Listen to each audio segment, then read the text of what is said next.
नमस्कार दोस्तों, स्वागत करता हूं आपका एक और नई स्टोरी में। आज की जो हमारी स्टोरी होने वाली है वो मुझे मेरे एक सब्सक्राइबर जिनका नाम सुरेश है उन्होंने भेजी है। तो आइए इस स्टोरी को सुनते हैं सुरेश के पॉइंट ऑफ व्यू से। लेकिन उससे पहले मेरी आपसे एक छोटी सी गुजारिश है कि स्टोरी को पूरा सुनना, तभी आपको मजा आएगा। और हाँ, हमारे चैनल को सब्सक्राइब करना मत भूलना। तो चलिए बिना देरी किए शुरू करते हैं इस स्टोरी को।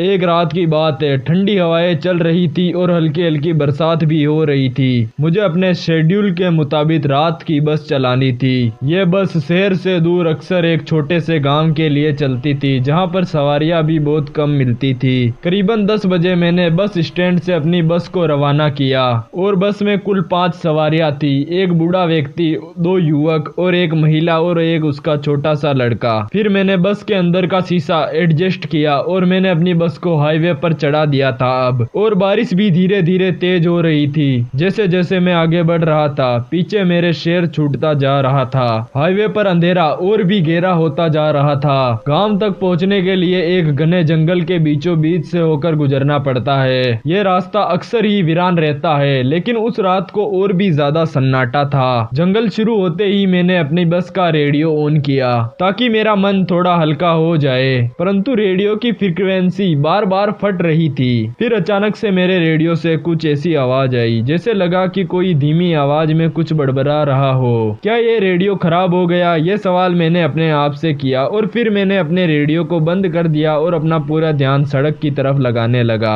तभी अचानक मेरी नजर बस के पिछले हिस्से पर पड़ी। वहां पर मुझे छठा साया नजर आया। फिर मैंने चौंक कर अपनी बस के शीशे में देखा, लेकिन उस छठे आदमी का चेहरा साफ तरीके से नजर नहीं आ रहा था। फिर मैंने सोचा शायद बारिश की वजह से मुझे कोई भ्रम हुआ होगा। मैंने पीछे मुड़कर देखा, सब कुछ सामान्य लग रहा था। मेरी बस में 5 सवारियां ही थी। शायद थकान का अक्सर है, ये मैंने खुद को समझाया।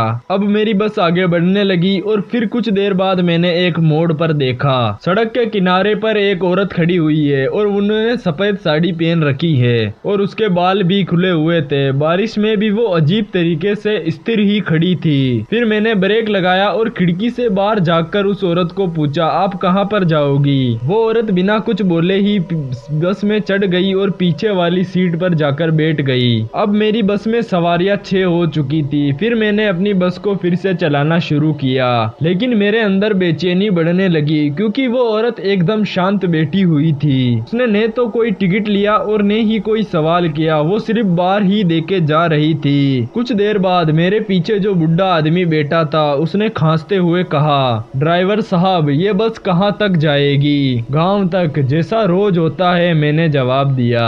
तभी उस महिला ने खड़े होकर पीछे मुड़कर सभी सवारियों को देखा। उसका चेहरा अब भी साफ तरीके से दिखाई नहीं दे रहा था। मेरे रोंगटे खड़े हो गए। उस महिला ने कहा, यह बस गांव तक नहीं जाएगी, यहाँ से कोई भी वापस नहीं जाएगा। उस महिला की बात सुनकर पूरी बस में सन्नाटा छा गया। मेरे हाथों में पसीना आने लगा। मैंने अपने डर को छुपाने की कोशिश की और उस औरत से पूछा, आपका क्या मतलब है? ये बस तो रोज जाती है गांव। महिला ने अब भी कोई जवाब नहीं दिया और वो फिर से अपनी सीट पर बैठ गई। अब मेरे दिमाग में बस एक ही सवाल चल रहा था, ये महिला कौन है? जंगल और भी गहरा होता गया। बारिश इतनी तेज हो गई कि वाइपर भी शीशे को साफ नहीं कर पा रहे थे। तभी अचानक से बस के इंजन ने एक अजीब सी आवाज की और बस अचानक से बंद हो गई। सभी सवारियां घबरा कर खड़ी हो गई। मैंने कोशिश की, लेकिन फिर भी बस स्टार्ट नहीं हो पा रही थी। उस समय रात के लगभग 12 बज रहे थे और मेरे पास कोई मदद भी नहीं थी। तभी वो महिला खड़ी हुई और बोली, अब सब यहीं पर रुकेंगे। उसकी आवाज गूंजने लगी और सभी ने डर के मारे उस महिला को देखा। उसकी आंखें अजीब सी चमक रही थी। तभी अचानक से बस की सारी खिड़कियों में थड़पड़ाने की आवाज आने लगी। मैंने खिड़की से बाहर झाँककर देखा, वहाँ पर कोई व्यक्ति खड़ा हुआ था, लेकिन वे कोई इंसान नहीं था क्योंकि उसका चेहरा इतना भयानक था कि मैं उसे देखकर चीख भी नहीं सका। फिर मैंने वापस से खिड़की के बाहर झाँककर देखा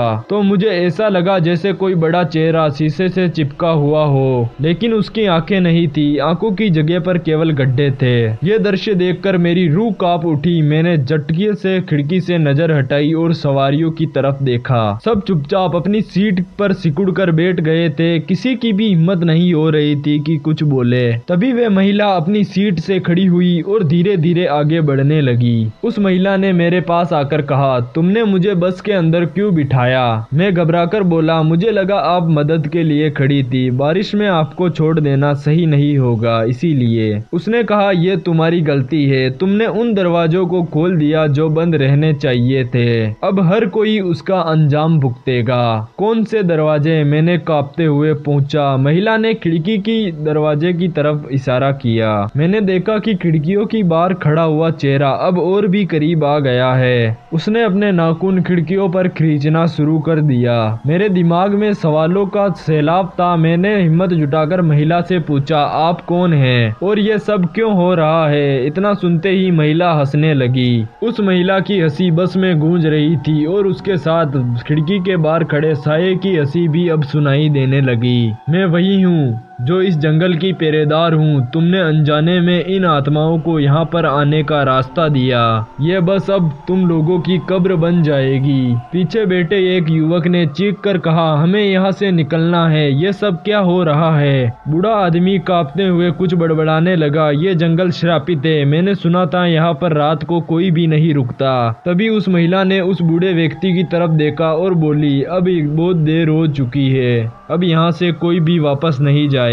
अब मेरे हाथ पांव ठंडे होने लगे थे, लेकिन मैं हार मानने को तैयार नहीं था। मैंने इंजन को फिर से स्टार्ट करने की कोशिश की। पहली बार दूसरी बार में कुछ नहीं हुआ, लेकिन तीसरी बार इंजन किसी चमत्कार की तरह स्टार्ट हो गया। मैंने फौरन बस का गियर लगाया और बस को चलाने की कोशिश की। खिड़कियों के बाहर खड़ा हुआ साया अब दरवाजे को पीटने लगा। वो साया बस में घुसने की कोशिश कर रहा था। मैंने एक्सीलेटर पर जोर दिया और तभी बस अचानक से आगे बढ़ने लगी। अब बस तेजी से चलने लगी। तभी अचानक से एक जोर का झटका लगा। ऐसा लगा जैसे बस को पीछे से किसी ने खींच रखा हो।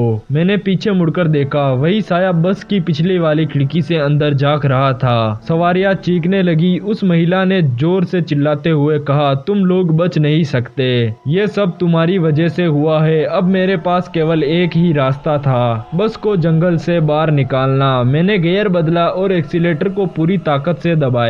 बस धीरे धीरे आगे बढ़ने लगी। तभी महिला ने अपनी सीट से खड़े होकर एक जोरदार आवाज निकाली। उसकी आवाज से बस में अजीब सी थरथराहट फैल गई। साया गायब हो गया। खिड़कियों पर थपथपाने की आवाज रुक गई, लेकिन उसके बाद महिला मेरी तरफ देखने लगी और कहा, तुम बच तो जाओगे, लेकिन ये जंगल तुम लोग कभी नहीं भूलोगे। मैंने बस को आखिरकार जंगल से बाहर निकाल लिया और अब बारिश भी थम चुकी थी। मैंने पीछे मुड़कर देखा, वह महिला अब भी बस में नहीं थी। वो कैसे और कब गायब हो गई ये मुझे नहीं पता।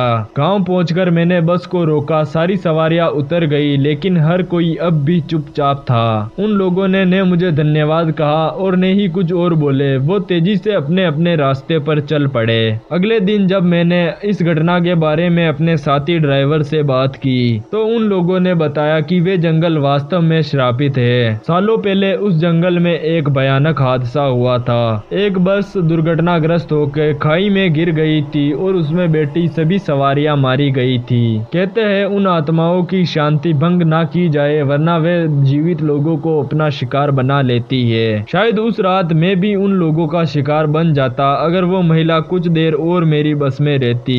आज के लिए बस इतना ही। आगे की कहानियां और भी सुनने के लिए हमारे चैनल को सब्सक्राइब जरूर करना। धन्यवाद। मिलते हैं अगली वीडियो में।